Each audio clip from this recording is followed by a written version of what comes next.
Thank you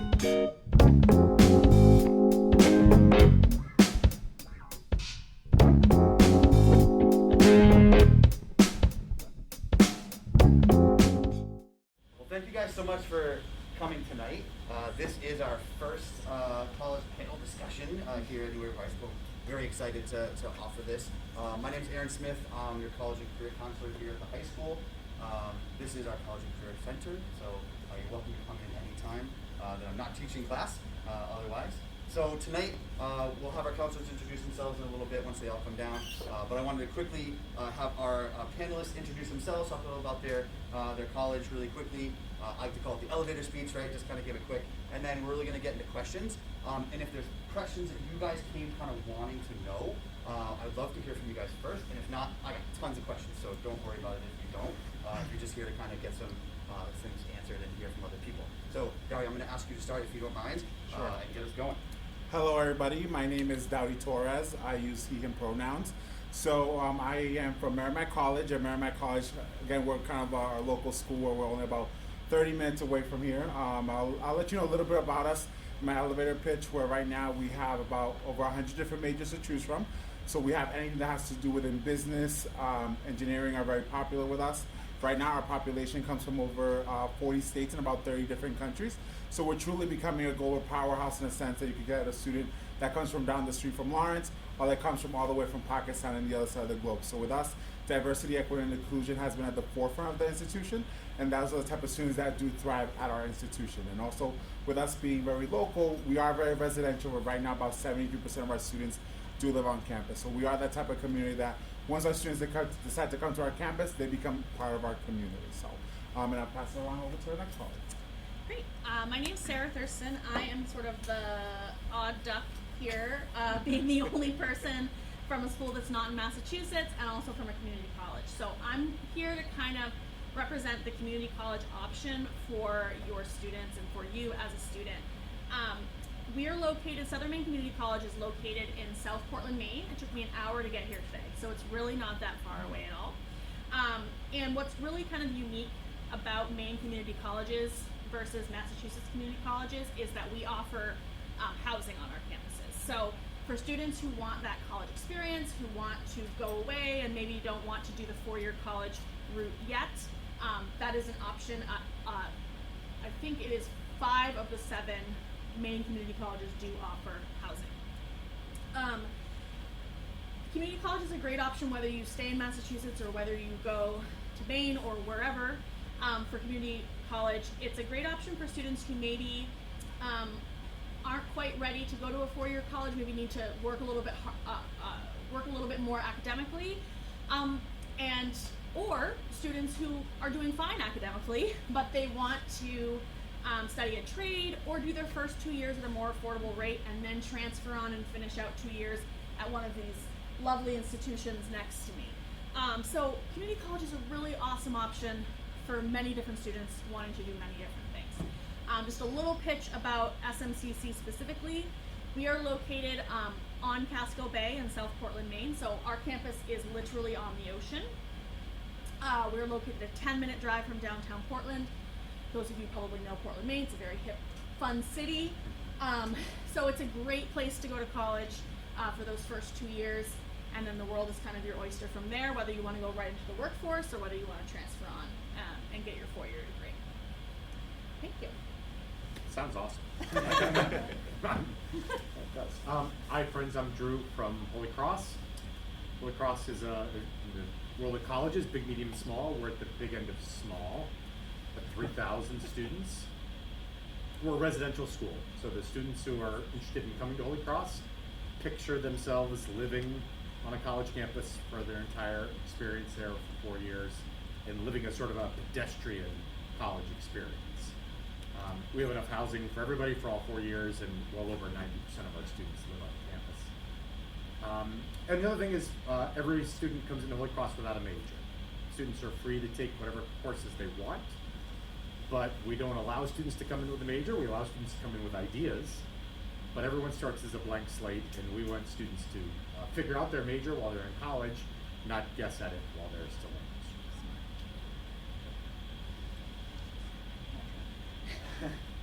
So I'm Andrew Robinson, and I'm one of the admissions counselors at Framingham State University. I actually went to Framingham State University myself, graduated in 2018, and then I also got my master's there too. So Framingham State University, about an hour away from here. So it's a good distance where if you want to live on campus, but if you want to come home on the weekend here and there, good location that way. But we're also 19 miles away from Boston too. And we're right in the middle of Boston and Worcester. So good location. We do have 35 plus undergraduate programs at Framingham State. And the popular ones are some of the business programs, education programs, psychology, sociology, food, nutrition, health, and wellness. So those are some of the popular ones. But yeah, very good school. It's on the, I like what you said with the bigger side of small. We're like 3,300 undergraduate students. So that's the amount of students, and then we do have 7 residence halls on campus, so you can choose to live on campus, and it's about 50-50 residents to commuters. It used to be when I went there like 60-40, but COVID kind of got in the way of that, so we are like 50-50 right now, but definitely lots more students want to live on campus now. And I will pass it over to Mike. Thanks. Good evening, everyone. My name's Mike Drish. I'm with the admissions office at UMass Amherst. We're the furthest campus tonight, 2 hours away, a big distance, right? So about 2 hours away, located in Amherst, Massachusetts, quintessential college town. We're one of 5 colleges in the area, so it's a great setting for 4 years in college. I am here representing kind of large public flagship universities as well. UMass Amherst has over 22,000 undergraduate students from every town in Massachusetts, every state in the union, and hundreds of countries worldwide. So if you're looking for that opportunity to not go too far from home, but go to class, live in residence halls, get involved in clubs and activities with people from all across the country, all across the globe, you have that opportunity at UMass. Obviously, with that size, there are a lot of benefits. We have over 100 different majors in 10 schools and colleges. We also have a very active, vibrant campus life with hundreds of clubs and organizations, Division I sports, hockey national champions last year. So if you love kind of that, being able to get involved in student cheering sections, things like that, you have that atmosphere at UMass as well. The final thing I'll say about kind of being a large public research university is the fact that we have research across all those 10 schools and colleges. You get a lot of real world experience during your time on campus. The other benefit of our size is we have a global alumni network of over 300,000. And so you have something in common with hundreds of thousands of other people that are making a big impact in their fields across the country and around the world. So there's a lot of great benefits that come with size. The good news is you don't have many of the drawbacks that you might have had maybe 10, 15, 20 years ago at a big school. Classes are much smaller than they used to be. They're taught by faculty. We're a residential campus. The majority of our undergraduates live on campus. And so a lot of the hallmarks you'd think of at a smaller place, UMass luckily actually has embodied those over the past few decades. And so it gives you the best of both worlds, especially as a Massachusetts resident. So happy to answer more questions throughout the evening. Glad to be here. Well, thank you guys so much. So before I introduce my counselors, I just wanted to say that I did very specifically pick these schools, right? One, because I think that they are good options for all of our students, but I think it gives a good array of what they have to offer. But what I'm really interested in is now, right? The question and answer part, to hear from them how they each individually do their own processes. And I'll pick on Drew for a minute just because I've known Drew for a while. And I love the way that Holy Cross does their application reading process. And I'll have him talk a little about that as well too. And every school does it a little different. And it's important for you guys to know that, right? These are the little ins and outs. They've all given of their time to come here tonight, right? They're done their day. Dari just came in and flew in. We got in here at 1 o'clock in the morning, or in the afternoon, right? Yeah. So these are dedicated people to their profession, to their schools, and to you, okay? So there are specific reasons why I chose them. So Sarah's correct. Like, everybody has their reason for being here today, okay? How about you guys come over, introduce yourselves really quickly, and then we'll get into our Q&A just so people can see who you guys are. I'll walk over here. I'm Kathleen Bowler, one of the guidance counselors. I've been here for 21 years, which is hard to believe, and welcome. And Sarah Caconis is out, I feel I can say, for jury duty. So she would have been here. She's another counselor. And Christine Fitzgerald I don't know, she's having a conversation, she's got a little sidetracked. She's here as well. And then, Hi, I'm Alyssa Nolan, so the last and foremost counselor. Our counterpart, you might have met her at the door, so she was right at the door. But yeah, we're excited. And we're all here to support you guys through the process. We work together. So if you have questions, you can come to either of us. That's what I think I really like about my position is that I feel like we're able to do that stuff together. So, does anybody have any pressing questions that they want to ask before I get started with mine? Anybody? All right, we'll let your juices flow as we go through, all right? So I just want to have people think about when you're reviewing students' applications, what stands out for you guys?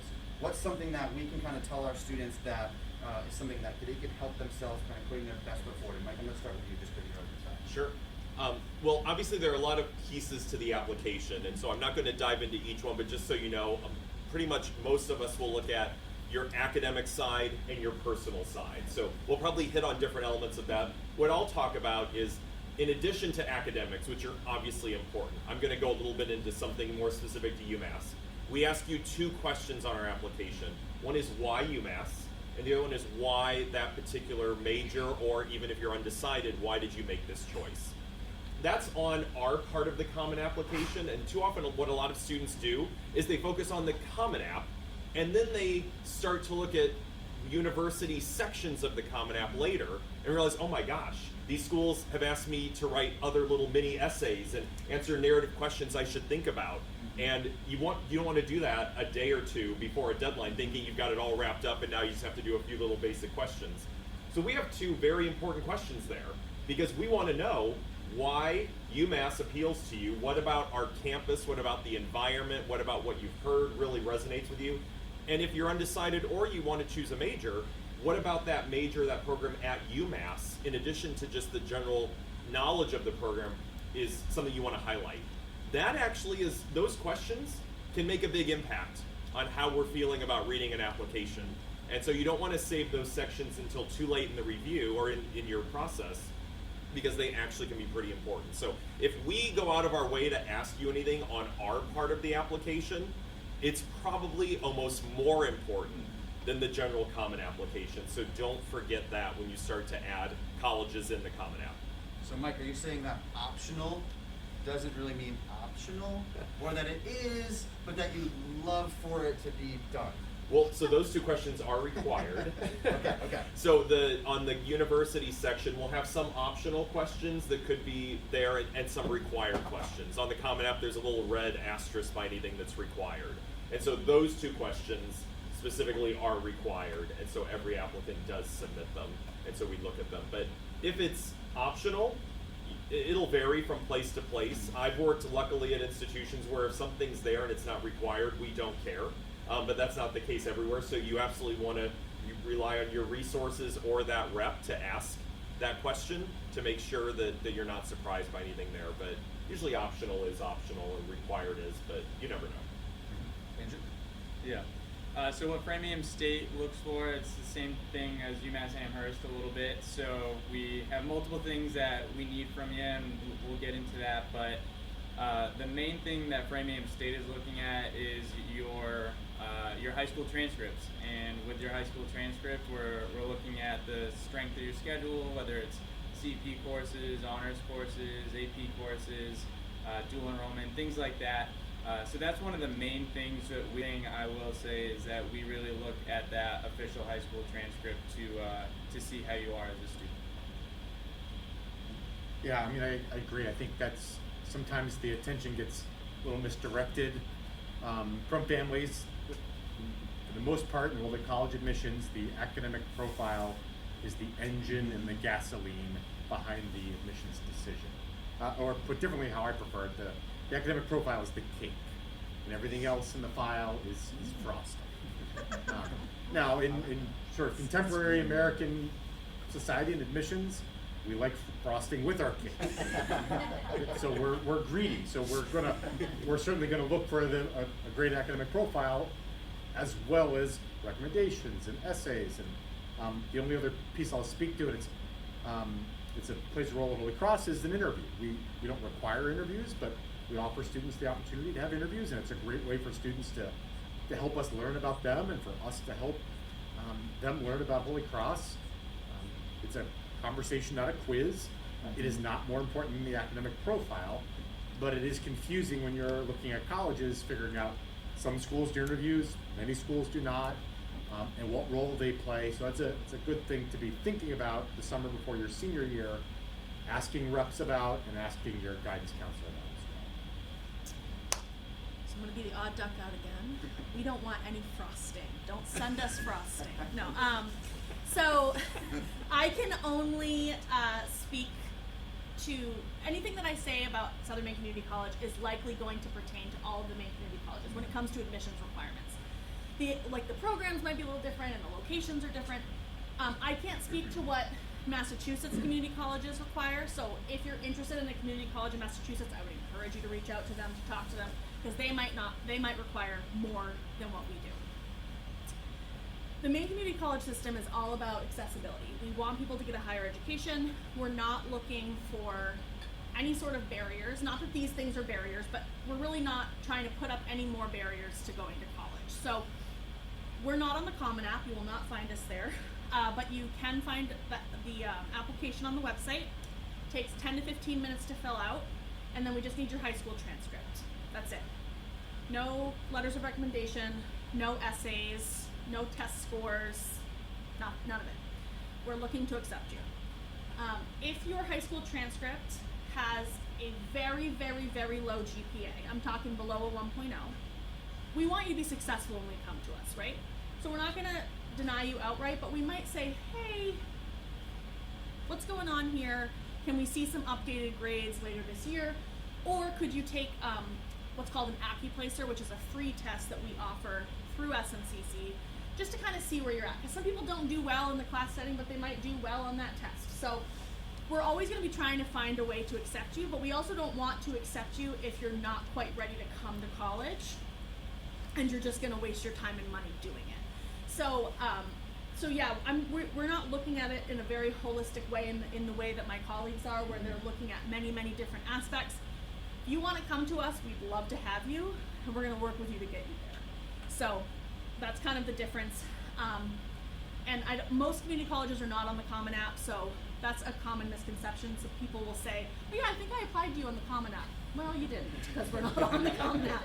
So just make sure that you, research where you can actually apply to those schools. And then for Merrimack, one of the biggest, and I've been in higher education now for 12 years, and I've worked at 3 different schools, and one of the biggest takeaway that I've always done in these panels is that it's very important for every student to do research on every single school. Every single school has different requirements, different deadlines, different things that you need to do. So it's very important as you're kind of going through the search process this summer and over the course of the next couple of years that you know exactly what are the requirements that institution has. So for example, at Merrimack, we're on Common App and we have our own application. Either or is completely fine. With us, we have a very holistic approach on how we review the application. So we'll look at the academic rigor of your school, the type of classes that you've taken. We'll look at all those social things in regards to academics. The big question that sometimes I get asked, Dowdy, if I have the opportunity to take an honors and get an A or a regular class and get a C, which one should I take? And my advice is to take the one that you feel is going to be the best fit for you, because at the end of the day, we want to make sure that students that are coming to Merrimack are going to be successful at Merrimack. And it doesn't matter at what level you are, whatever level that you are, you're going to be successful is the level that we want to see during the application process. We also will look at letters of recommendation. We'll look at things that you've been involved in. And we understand because of COVID, maybe there were things that you wanted to be involved in and unfortunately you didn't have the option to do that. We will see that in the application. That's what we'll look at, all the different things that you have. One of the biggest things that we also do that's not on our website, but I always encourage it, is like one of my colleagues was saying, was interviews. I actually do an interview. We just started doing interview days this year here, and I'll be coming back doing it again next year. And like my colleagues were saying, it just gives you an opportunity to get to know you, the student, a little bit better. Because as we're reading your application, we're just seeing that information, and a lot of times the interview will just give us more in depth of an idea of who you are, and it just gives us just more information of who you are, so we can kind of make a big circle on the type of student that you are, and to see if you'll be a good fit for our institution. So what Daria's talking about is that we I started this year a on-the-spot admissions day, where we actually had 4 colleges. Merrimack was one of them this year. For Dowry, we actually had interviews from the other schools did as well. And then they came back, and then they met with him again, and they were admitted right here in my office, which is pretty fun. So I'm hoping to get some of you guys on board. I know Mike was a little big, but we can talk about those things as well.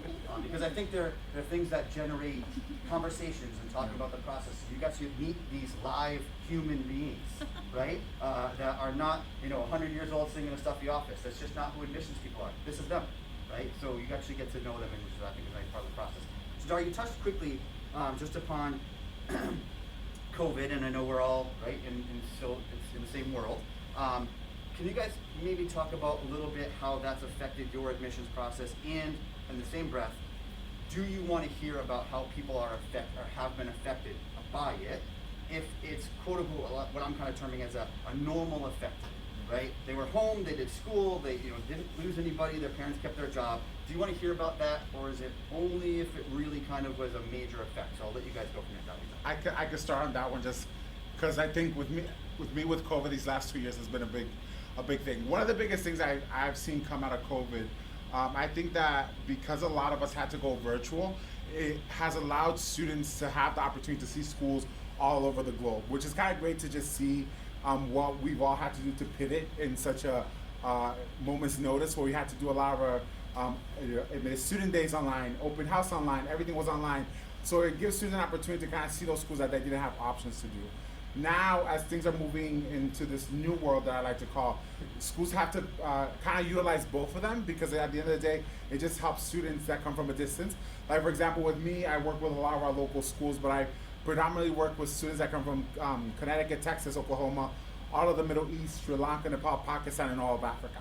So the thing is that because when COVID happened, I was still able to connect with those students, and it was great because they were before they didn't have an opportunity to be part of these events, but now because of these things, they're able to be a part of our campus community. And we've actually seen a big number of those countries, of those students deciding to come to Merrimack because of the events that we have. In that same conversation with COVID, when it comes to your essay, if you can avoid it, please do it. The reason I say that is because your essay is supposed to be very personal to you and to something that's happening to you. If we think about it, COVID is something that's happening to all of us across the globe, so it's not something that's very unique to you. As admission representative, we're reading around, some of us are reading anywhere between 60 to 100 applications a day, and a lot of times the essay is the one thing, I always say like the cherry on top. It gives you an opportunity to get to know you a little bit better. So if you talk about COVID, it's like, okay, another story about COVID. If it's something that you feel it's very important, yes, by all means talk about it. But again, every single student has a story. Each and every one of you has something to say, and the essay should be about that, what you're passionate about, and things that you want to bring to the table. Yeah, we don't have an essay, so you don't need to. You can call and talk to me about COVID if you want. I'd rather you didn't. But yeah, so it doesn't really apply. But I would say, to kind of echo what Dowry was saying, is that it's given us an opportunity at SMCC to connect with many students in a very different way, in a virtual way that has been positive in some ways. So that has definitely been a change. Do you want to touch on that as well too? You don't have to. I got tons more questions. Yeah, go for it. All right. So when it comes to letters of recommendation, Mike, did you want to go? No, I was saying well said. Yeah, that's why I started first. So letters of recommendation, right? It's a big topic we talk about, and we want to make sure that students are asking the right teachers or people outside the community. Mike, can you start and just kind of say, like, what do you like to see? Who are the people you like to have them get letters from? Yeah, one of the key things, we ask for one letter of recommendation that's required. You can send up to 3, so it's kind of your choice at that point. The key thing is you should choose a letter writer who knows you, who can fill in some blanks, maybe present some things that you're talking about or putting in your activities list or whatever, maybe from a slightly different angle. We are not impressed by titles. We are not on the ground in your school, so we don't know usually who the most popular teacher is or who, things like that. So we want a teacher or someone in your community who can talk about you. So as you think about it, in your world, you might think, oh, this is someone who really writes great letters, or so-and-so said this is who I should go to have a great letter. Is it a great letter for you, or was it a great letter for them because they knew that teacher even better? So don't get too swept up in going to one teacher or one type of teacher. Think about someone, either a teacher, community member, whatever may be the requirement for that letter, who can talk about you. And also, if you go with a teacher letter, you don't always want to go with the class where you got the easy A. Because does that teacher really know you? Or did you come to class, kind of grab the material quickly, get the A's, move on?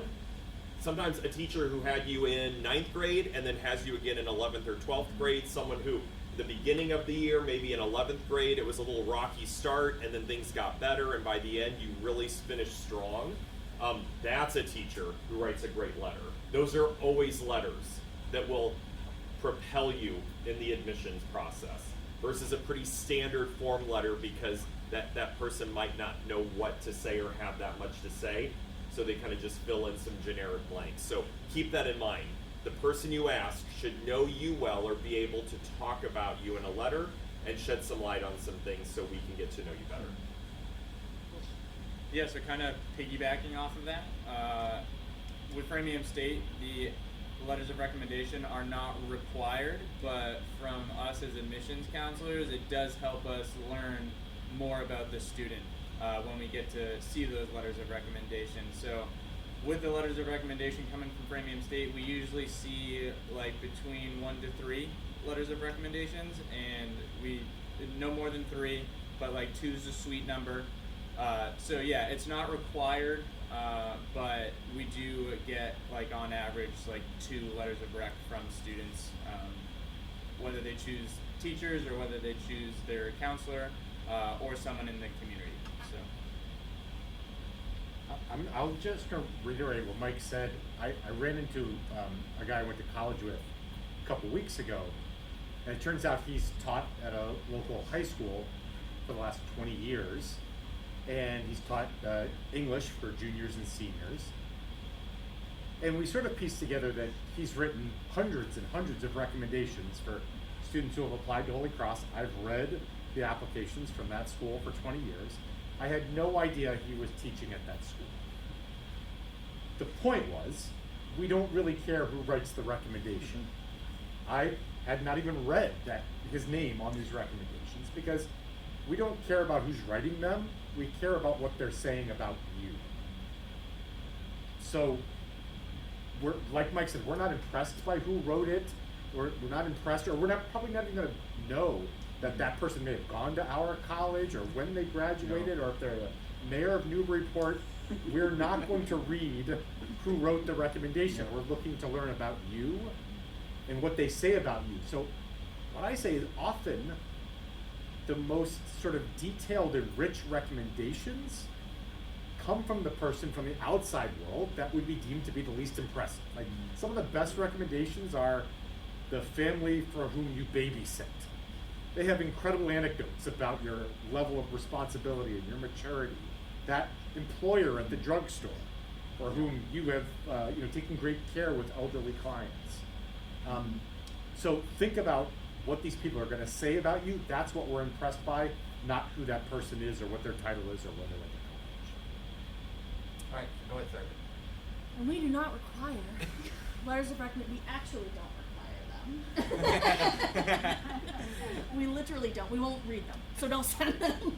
They'll just go in a file. So it's just not something that we for Framingham, it's part of their holistic review. If you send them, they'll read them because it's going to help them understand the holistic review. It's not something we need to see. And then for Merrimack, to also piggyback on what my colleagues were saying, you want to make sure that the person that's writing your letter of recommendation is not just copying and pasting everything that's on your resume, because that's another thing that drives me crazy when I'm reading a letter of recommendation. And I'm like, wow, this is just the same thing that I read on the resume. And it should be something that's additional, that's giving us more information about you. So that's what, like my colleagues were saying, it's very important that you ask somebody that really knows you as best as they can, so that could be portrayed when we're reading the application. And then also making sure that you do the research to see how many of those letters of recommendations are required. Last year I had a student submit 7 letters of recommendation. Way too much. Confused me. Red flags everywhere. So at the end of the day, 1 or 2 should be more than enough. And make sure that you're doing your research with the schools to make sure that you know exactly how many the schools are requiring for you to send them. segue's awesome. So I've been talking with our juniors about how the application is a puzzle, right? So all these things we're talking about, right, are these little pieces that all formulate who you are on paper. If you're able to come in and interview, great. That's another little piece of it.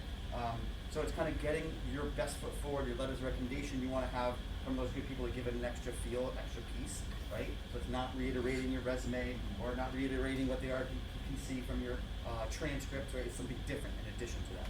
The same thing with your essay, and I know we kind of briefly touched upon that.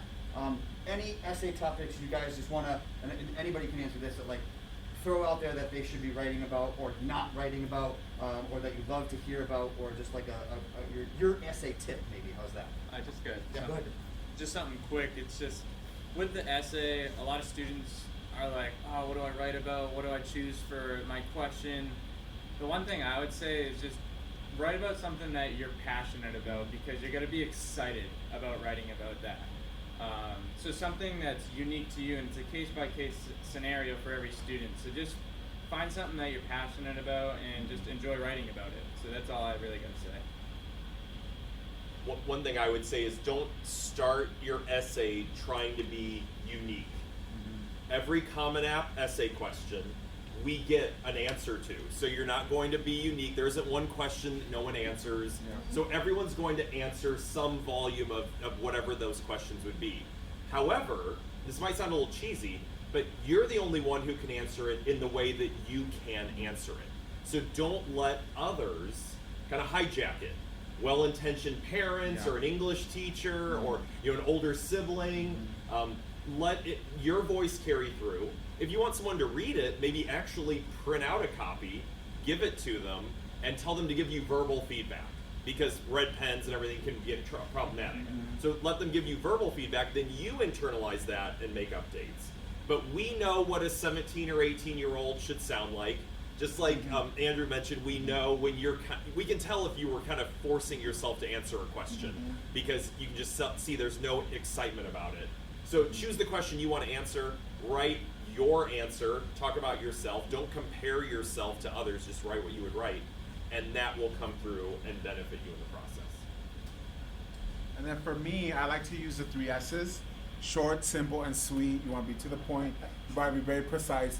Because like I was mentioning, we're reading so many essays, and you want to make sure that by the time I put your essay down, that I'm like, wow, I want this student to come to my institution. So that's why you want to make sure that you're talking about things that you're passionate about, things that you want to bring to the table. And be also different, be creative, think outside the box.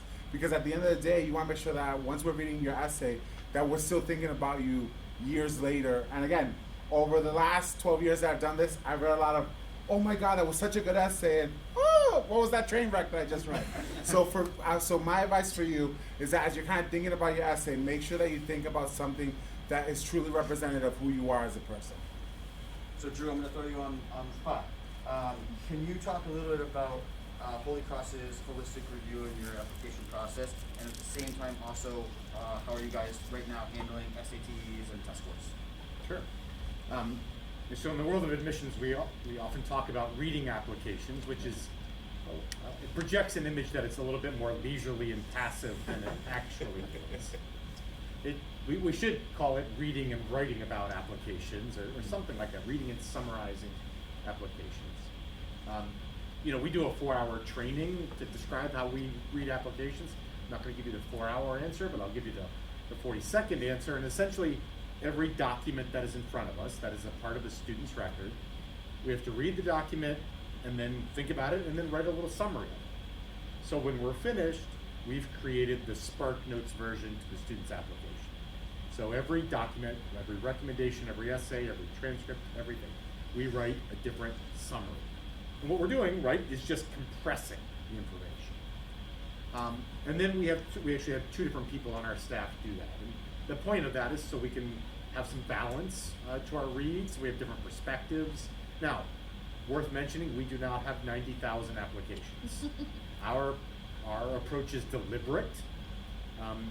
It requires a lot of time, but we do not have 90,000 applications. We are afforded this approach because of the modest size of our application. And so what I think this brings up is this idea that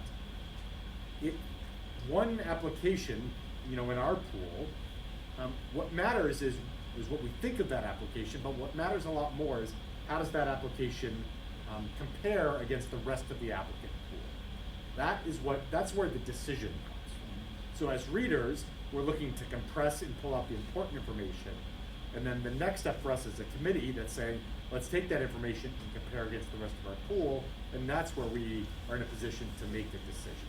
Because in that moment as a reader, we don't have the perspective of the overall pool. Anybody else want to? Oh, sorry, test optional. We've been test optional for 15 years. If you send scores, it'll be a part of our summary. If you don't, it won't. We don't think about things we don't see.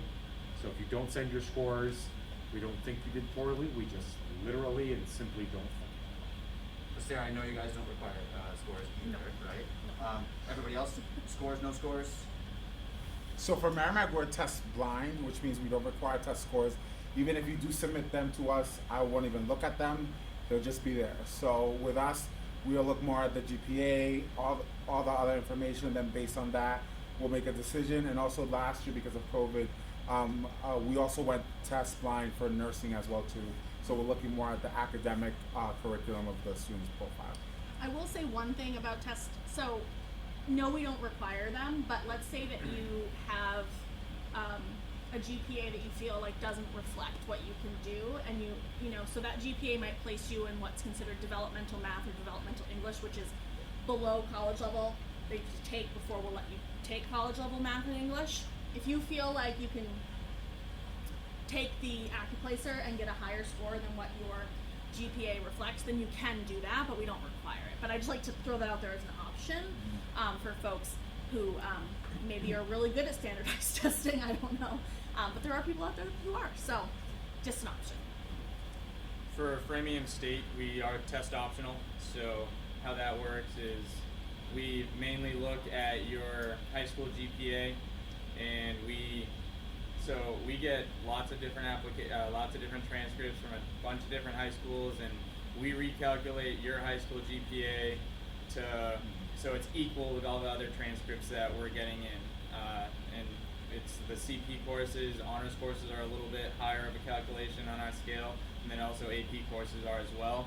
But since we're test optional, you do not have to send your test scores in. If you want to, if you feel like it'll be good for your application in the admissions process, you certainly can.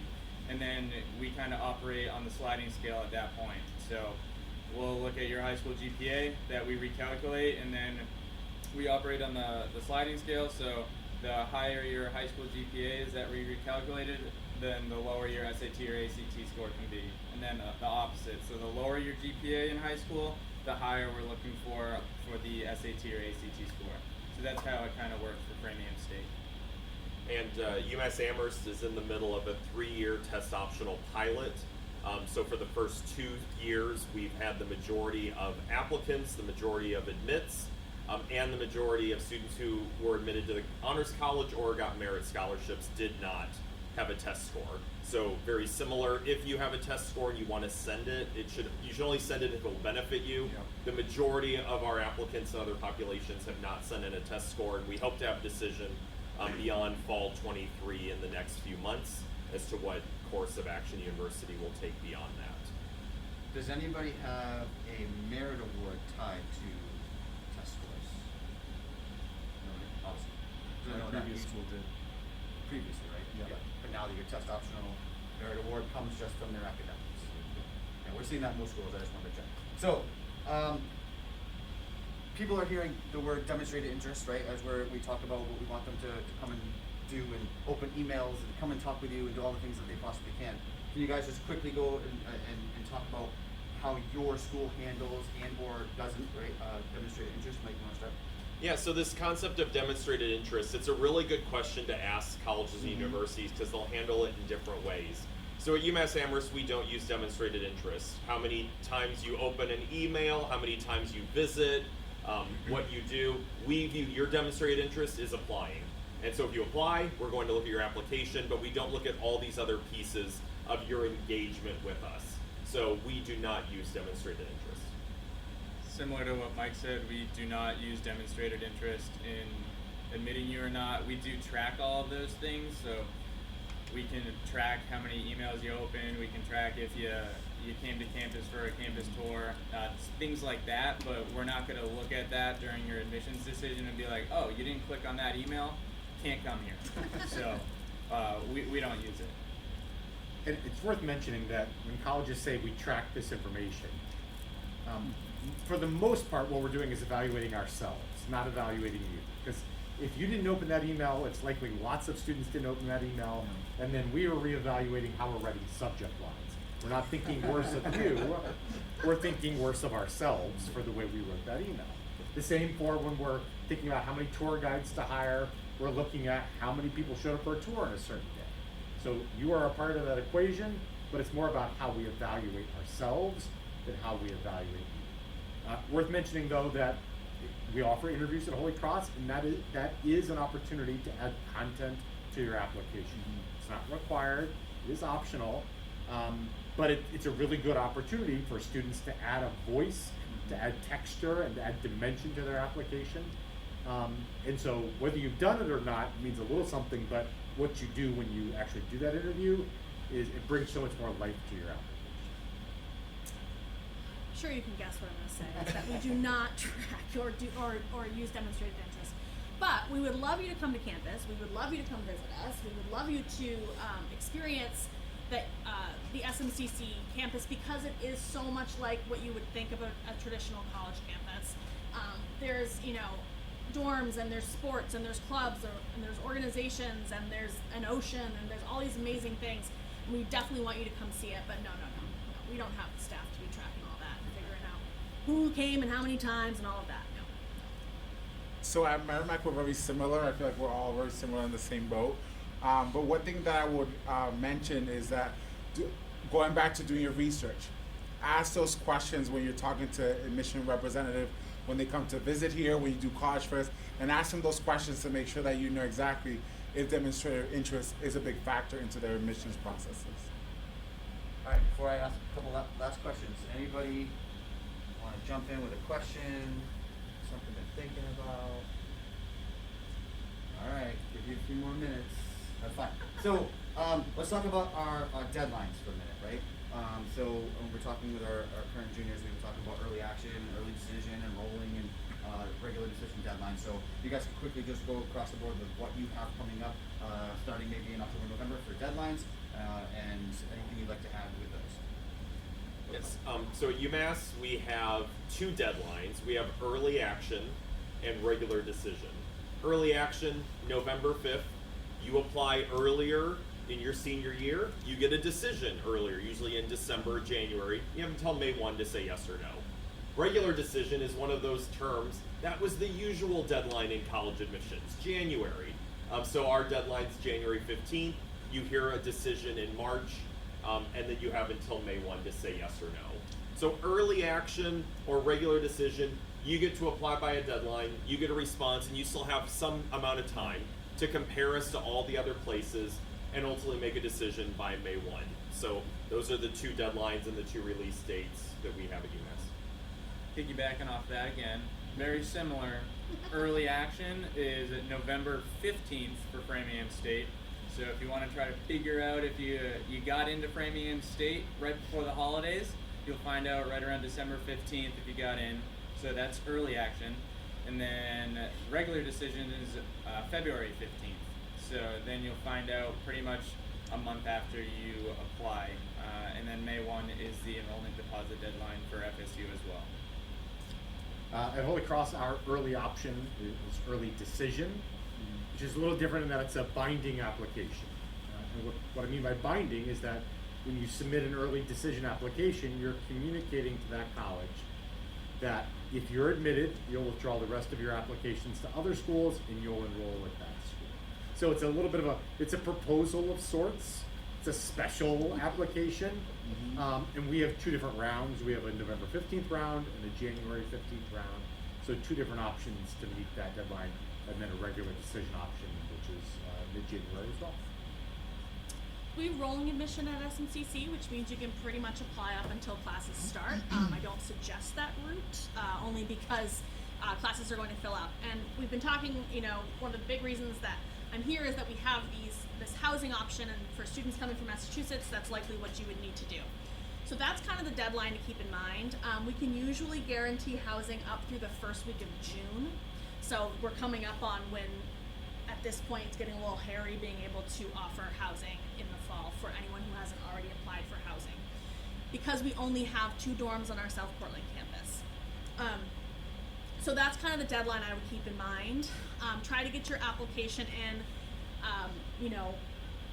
even if you're applying, in March or April, that's fine, that's plenty of time.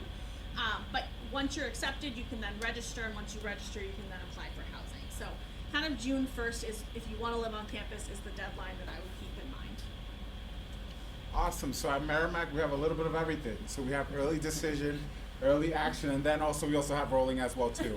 So early decision, like my colleague was saying, Drew, it's like you're proposing to the school. It's basically you're on your knees, giving them a ring, like, please accept me. So just know that if you are accepted, you have to withdraw all the applications to any other school. So with us, our early decision deadline is November 1st. Then for early action, we have early action 1 and 2. And then one is November 15th, and then January 15th. After that, we start our rolling process. So as the class becomes complete, that's when we're going to stop reviewing applications. Until then, the reason that we went away from having a specific regular deadline of February 15th to rolling was because when COVID hit, we noticed that a lot of schools unfortunately didn't have the capacity to send all the documents in a timely manner. And one of the biggest things in admission, we were trying to bring down barriers because we understand that certain populations just didn't have access, and because of that, we went away from having a specific deadline and allowing students to apply whenever they feel that they had all the documents ready to roll. So with us, that's why we moved away from those deadlines, and now we have all these different deadlines that students can pick depending which option you seem that's more fit for you and your families. So with early decision, you shouldn't send a bunch of early decision Correct. out, right? And hope, because then you're going to have like a love triangle. That Yeah, get out of. that'll get very messy. So Yeah. I would say just Pick one. yes. An early decision, if you decide a school 110% that's where you want to go, obviously making that decision, you sign off on it, your guidance counselor signs off on it, and mom and dad sign off on it. So several people are going to help you make that decision. It's not like, hey, I'm going to check off 10 different schools for early Yeah. decision. Like, it'll be a conversation that we'll have going into that to make sure that you understand the pros and cons. So this can be anybody who wants to answer it. If you have advice for students that are just a blank slate right now for a major, they don't really know what they want to do, they're a good, strong student, but they just haven't pinpointed it yet. What would you not only say for a potential major to think about, but also on the application, what should be checking off for a first and second choice major? Come to community college. That is what you should do if you're not sure. No, there's other options for people who always, Holy Cross, who come in without a major. But community college, starting at community college, which is more affordable while you're still trying to figure stuff out, you get to take a bunch of different classes, and then you can declare a major, or you can just do liberal studies, which is a very broad major, and transfer those credits on to something else. So I always will say, if you're unsure, it's such a smart idea to start at community college and then figure out what you want to do along the way, because your path, you really don't know what's going to end up happening down the road. So that's my spiel about what you should do if you're unsure. And I think it's very important as you're kind of going through this process that it's okay for you not to know what you're going to be doing for the next 20 or 30 years of your life. Like at Merrimack, 20% of our incoming class comes in undeclared, and the other 80%, about half of them change their major by the time the sophomore year rolls around. So again, it's very important to kind of look at schools that have options for you and that have things that you're kind of interested in studying. Because at the end of the day, your first 2 years, like she was saying, it's more about exploring what those schools have to offer, and for you to figure out exactly what is it that you ultimately want to do once you're there, and then once you start doing your internship junior year, and kind of figuring things out along the line. So. Well, and I have a bachelor's degree in music education. I'm clearly not teaching you music right now. I decided to go in a different path, but the fact that I have this bachelor's degree has opened doors for me. The fact that I have a degree at all has opened doors for me. So that's the other thing, is choosing a major at 18 years old and trying to figure out exactly what you want to do is hard. And even if you go through 4 years like I did and get a degree, and then when you're student teaching say, I do not want to do this, it's okay, because you're gonna be able to figure out that path. So That's not to say just, screw around and don't figure out what you want to do at all, but I'm saying, like, don't panic if you don't know exactly what you want to do at 18. I certainly didn't, and I still didn't really know what I wanted to do at 22. So, it's okay. You'll get there. One thing that I would add is being undecided or undeclared is perfectly fine as long as you do some research like we've been talking about tonight, because there might be certain majors that you can't switch into. Especially at larger universities, there will be some limitations. Here, an example at UMass is the only way you can major in nursing is if you start in nursing. That's usually the case at most programs like that. So you don't want to be misled, I could enter undecided and switch into nursing. Rarely would that happen. Also at UMass, you can't switch into the Eisenberg School of Management. So if you don't apply and enter the business school, you can't switch into it once you're there.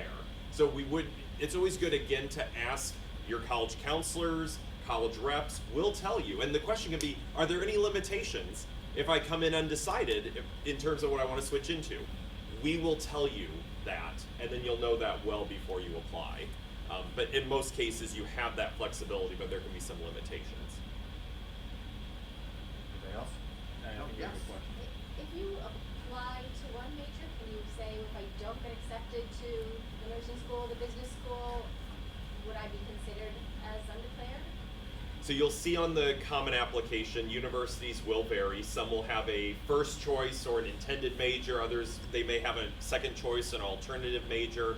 And that's a good question because in some cases we will consider you for a second choice. In other cases, we will not. So most universities will not guarantee that if you're not offered your first choice, you'll automatically be considered for your second choice. It comes down to what you put as the second choice. If you put two very competitive majors down, very rarely will you be considered for the second choice because that second choice to you, we had so many who said that was their first choice that we're going to try and give it to them because they put it as their first choice. So again, from a large university perspective, if you put a second choice that maybe isn't as competitive and we have the space, we will try to give you that option. But it depends on the application, depends on what you talk about in the application. If we can garner some interest in that major based on different things, if that's not there, we may not offer that second choice option. Anybody else have a question yet? Yeah. How many people apply versus how many places there are for freshmen? Everybody's gonna have a different answer to that. Yeah, so each and every one of us has like we'll have a different answer to that. So for example, at Merrimack this year we received a record number of applications, about 13,000 applications, and we accepted close to about 60% of those students. I don't have exact number. It's just different. We don't have like, oh, there's a set number of people that we can accept because our school is just also, it's a large commuter school. Most of our student body is, we have a very diverse student body in that some people are coming out of high school, some people are, 60 and starting a new career. So I don't have exact numbers, but we very rarely deny people. So it's just a different beast than my colleagues. I mean, your question gets to this idea that drives us crazy, is that we accept more students than we have room for because we're gambling on the fact that everybody that we accept will not choose to enroll at our school. It's like the airlines that they oversell. It's like overbooking a flight, right? And so what we're doing is we're making guesses. We're trying to predict the behavior of 17 and 18-year-olds, most of whom we've never met before. Most of you know a 17 or an 18-year-old. What's it like to predict their behavior? This is why this is a full-time job. This is why this is a 12-month job, and this is why it can be at times unpredictable. Certainly this year has proven itself out to be a little unpredictable. But we use our best information. At Holy Cross, we're anywhere between 7,000 and 8,000 applications, and a first-year class of anywhere between 700 and 800. So a big part of what we do is try to pick which students to admit and to hopefully guess the right number of students to admit, because not all of them are come, but we need the right number. No, I don't have the exact numbers. My supervisor would, but I know a rough estimate. So we got it right around 4,500 applications, and it's right around an 88% acceptance rate for Framingham State. UMass Amherst, we had a little over 45,000 applications this year, and we overall admit about 65% of those students. Some majors will have an 80% admit rate, some majors will have a 20 or 30% admit rate. So that's where major can matter, and that's with the goal of a first year class of about 5,300 entering students. Just so you know, I said 4,500. He said 45,000. So everyone's clear. That's why I didn't say 4,500. I have a couple of questions. It sounds like you're all test optional for the kids who are going to be seniors in high school next year. Are there any particular majors though that do require the SAT? No. Nope. It will all depend on the school. So for my previous institution, they did require them for the nursing program, and they also, like one of my colleagues was saying, will also require them for scholarship opportunities as well too. So that's why it's important to do the research on the institution that you're looking at. And for SMCC's nursing program and radiography program, it requires, but not during high school. You can do it your first year of college, but the TEAS exam, which is an exam that's sort of like an SAT, but it's for people who are going into the healthcare field. So, but again, that's not something that they need to take in high school, and I would advise that they wait until their freshman year of college to take it. Did you have one more question? I did. What level do any of your schools have structured support services for students with learning differences, like dyslexia? Yes. Yeah. Probably all of us, I would say. We probably all have different Right. names Yeah. for the office. That's Yes. that's the challenge in higher education, to be honest. Our local control means we like to name things, different things. Yeah. So it never hurts to start with that sort of a broad question, because then if you're talking to different reps, or again, your in-house resources can help you find those websites or connect with those people that could help answer more specific questions. So that's the one thing. Sometimes trying to do the research on your own could be challenging, because you'll think, oh, I've got the term down, and then you'll type like this and Merrimack, and it's like nothing's coming up. Yeah. Well, that doesn't mean they don't have it. Mhm. It just means it could be a different name or a different way that it's structured. But I think that the good news is everyone here and most colleges and universities will have the support systems in place. Sometimes it's what specifically do they have in place for maybe a particular situation to ensure that that level of support is there. I'll say too that schools' websites for these sort of services 10 years ago had nothing. There was nothing on the web about these things. Everybody's had a different name behind it, but the schools have really changed the profile of these programs online, and you'll find much more information now on schools' websites than you ever did before. And I would say also too, y'all have amazing resources here at your school. Hearing how your counselors have been here for 20 years, and so many amazing resources that you have here, utilize them, because they have worked with us for many years and they know each and every one of our schools. So they'll be able to point you out in specific schools that will be the best fit for your student.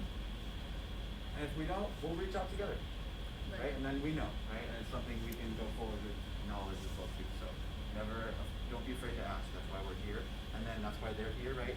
So we can all work together to support you guys through this process. So I want to be cognizant of everyone's time, as yours as well too.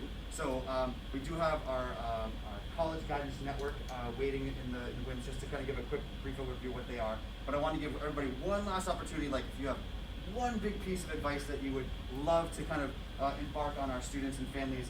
Remember, this is being recorded, so we can share it with everybody that we get it out to. What would that piece of advice be? And I'm going to go and start with Andrew to be off the, and let you go first. Yeah, so my one big piece of advice comes from me touring colleges when I was in high school, and that's what it is. It's go see the campus if you're able to. Go on a campus tour.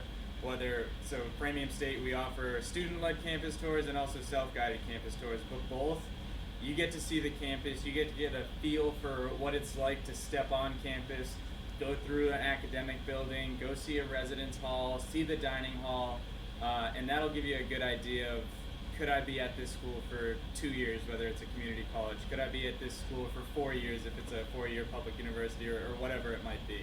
So try to go on a campus tour when you're able to. That's my piece of advice.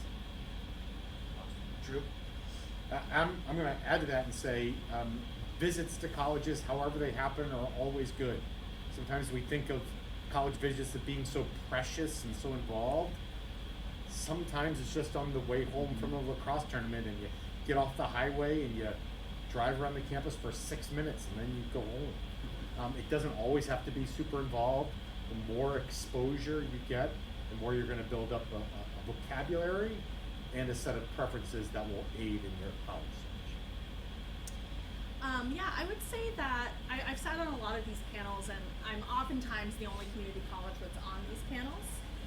So sometimes I get a little, like, hearing all the requirements, it just brings me back to my senior year in high school of just, you know, and they all have reasons for needing these, right? They all have reasons for needing everything.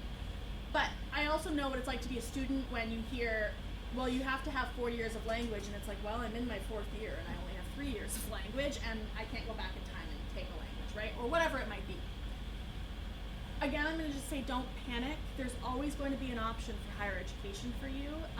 And the path might not look like what you thought it was going to start at, but it might end exactly where it was supposed to. So if your ultimate goal is to go to Holy Cross, or I'm just going to use this example. If your ultimate goal is to go to Holy Cross, but you don't have their specific requirements, and you go to a community college for 2 years, you might still end up at Holy Cross. And you know what? You're going to end up on the same stage with everybody else with that same degree, and you're going to owe a lot less if you started for 2 years at the community college. So just know that don't feel like because you're not able to get into your dream college right out of high school that it's never going to happen, and that you're doomed and there's no way for you to get a higher education. It's just not true. There's so many options out there. There's so many different ways to think of things. So just take a breath, relax, and visit, and you'll be great, and you'll have a wonderful time, I promise. So I would say one of the biggest things, and I've seen it every year, senior year is like a roller coaster. It is. You're going to have a lot of ups and downs, left and right. You're going to be like, oh my God, what's happening? But at the end, what happens at the end of the roller coaster? You had fun. So as you're kind of going through senior year, kind of think about it that way, as a way that you're going to grow as a person, to make sure that you're going to eventually figure out what's going to be the best fit for you at the end of the day. Because there's thousands of schools out there. So you want to make sure that also when you're creating your college list, that you're creating a small list. You know, a list that has, some schools that might be reach schools, some schools that might be schools that, safety school, well, not safety, but a variety of schools that it's going to be a good fit for you. Last year I heard a student say, oh, I'm going to apply to 20 schools. No. Just having a small list of schools that you know that you're going to go visit, because at the end of the day, like my colleagues were saying, visiting is so important. I can tell you, when I was a senior in high school, I'm from Lawrence, I drove out to the University of Buffalo, and as soon as I set foot on that campus, I'm like, nope, this is not for me. But my mom said, we drove out here, we're gonna go see this. So that's why it's important for you to kind of walk around that campus. And it's kind of weird to say, you're gonna get a gut feeling if it's gonna be the right fit for you. I don't know how to explain it, but you will know once you start walking around that institution if it's gonna be the right fit for you. Mike, last word? The thing I would say is this process is all about your education, and it's about kind of exploration. So to students, be open to kind of thinking about places you've never heard of, maybe places that no one that you know has looked at before or gone to. We're all probably somewhat familiar names. Don't fall into the trap, though, of thinking you know a place just because you know the name, or just because so-and-so went there or a family member went there. We've all changed a lot since the 1990s even. So we are ever evolving, ever changing universities and colleges. And so are places in California and Florida and Illinois and British Columbia and wherever you may be looking. So have an open mind, explore, get to know places, and before you know it, you might actually like some place close by, or you might find that great destination further away, but you'll all feel really good about it. And the minute someone says, what's that? You'll have a really good answer to that. Because I never know why people ask that question in that way, because you think everyone would want to learn a little bit more, but too often it sounds like they're almost skeptical. And so don't let people be skeptical, don't let them take your enjoyment out of the process just because they've never heard of an incredible place. Because if it's incredible to you, you're going to have a great choice in front of you. Awesome. Well, I'd like to thank our panelists. Thank you guys so much. I just want to say that the NCM Hub is videotaping this for us, so thank you guys so much. And on ncmhub.org, you guys can find this video, and I'll have it up on the website as well too. So if you want to tell people to share it with them, it's great. I'm just going to have August jump on here from College Guidance Network. Awesome, wonderful. Thanks, Aaron. Hi, everyone. My name is August Stover. Thank you so much for letting me jump on to the end of this event. I was listening to some of that great college advice at the end there. I was feeling inspired to apply to college, even though I did that, I don't even want to say how many years ago at this point. So I work for College Guidance Network. CGN is partnering with Newburyport High School, and we provide a lot of resources and opportunities to learn more about college and career planning. So these are resources that parents can use, students can use, and counselors at Newburyport High School can use as well. You're going to have access to free live admissions expert Q&As. These are live events that we have throughout the school year that are also recorded for you later on.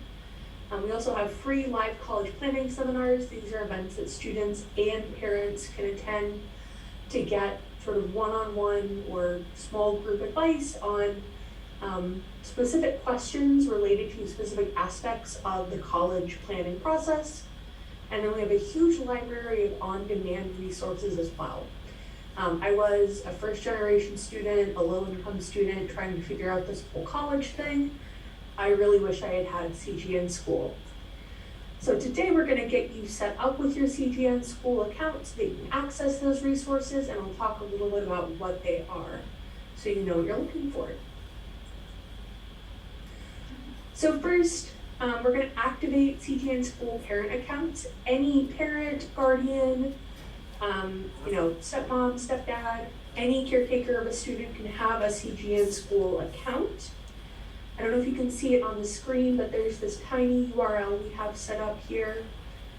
It's tinyurl.com/NBPfamilies. My clumsy way of abbreviating Newburyport. And once you've gone to this tiny URL web address, you're going to fill out the information it asks for.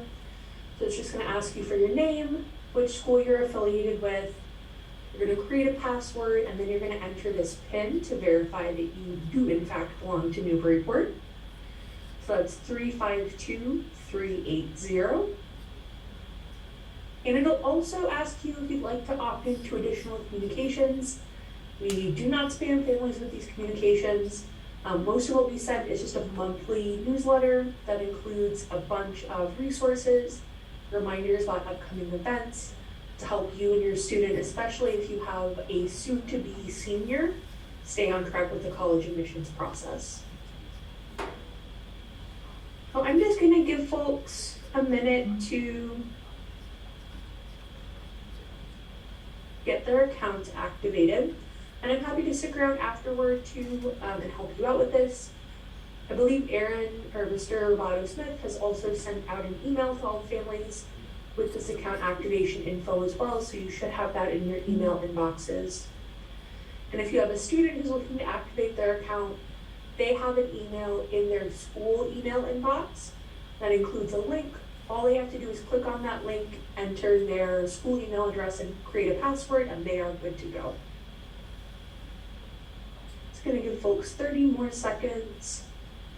Speak up if you need a little more time, or if you're encountering any technical difficulties. And August, I'm just going to jump in. So I have sent out this information at least 3 or 4 times to all students, parents, everything through email, so you can just check. Like if you literally do CGN School or Guidance College Network, I guarantee my name will come up. Or if you do Aaron Smith or Aaron Smith, it'll come up, I promise. So all that stuff is in there. And this is one of the things that I wrote a grant for this year to get. So we're really trying to get more people involved so we can show the usage and how important it is, so that next year we can add it into the budget and continue this going forward. So please, if you're not doing it now, it's fine, I get it. But if you want to go back home and jump on your computer and get in there, it's a huge, huge value. If you're like me and you're a visual learner, this is it. And it's free for all of our students and families, everybody to get in too. So, sorry, August, go ahead. Yeah, great. Thank you. And yeah, you can sign up now on your phone, just through your browser, or at home as well. Great point. So as I mentioned, these newsletters are one of the things you can have access to. This is an example from February, but we've been doing them on a monthly basis throughout 2022. I believe that your counseling department is also sending these out, so if you get them in your inbox, check them out. They have some pretty cool stuff. And our goal is really to reduce your stress around college planning. College planning is stressful for every parent, whether you went to college, whether you didn't, whether you've been through this before with an older student. It's still stressful, and we want to help to relieve some of that stress with our resources. We have a ton of really high quality speakers. Those include thought leaders, as well as a ton of actual college admissions officers. And students and parents find it a lot easier to just ask questions about the college admissions process to people who do that for a living, right? You can speculate on whether you should choose this essay topic or that, or you can join a live Q&A and actually ask someone who works in college admissions what they think. And all of those live events are recorded for you later, so if you're busy on a Wednesday night, no worries. So again, we have some focused on college planning for juniors and seniors. We have some that are generally helpful, so if you have a freshman or a sophomore that you're thinking about, those CGNYs are available too. I know that your counseling department is sharing these events with you, but you can also get reminders by signing up for those when you activate your account. And then we just have a ton of on-demand content. So if you're looking for the basics like figuring out a college list, figuring out essays, figuring out what you should be working on during the summer to make the most of it, we have that. And we also have specialty stuff. So if your kid is an athlete, if your student is an artist, if your kid is looking to bring some learning supports from high school with them to college, we have those resources too. So definitely check it out, explore it. It is totally free for you to use. And we are continually adding things and improving it so that it can work best for you and your family. So I'm gonna stop there because I know that it's already been a long evening for you and you've heard a lot of great college planning information. But again, my name is August. It has been awesome to work with the Newburyport counseling team. You have an awesome team supporting you. And I hope that CGN School can help support your student through this process. Awesome. Thank you, August. I appreciate you jumping on. Awesome. Thank you. Bye, everyone. I'll talk to you soon. Bye.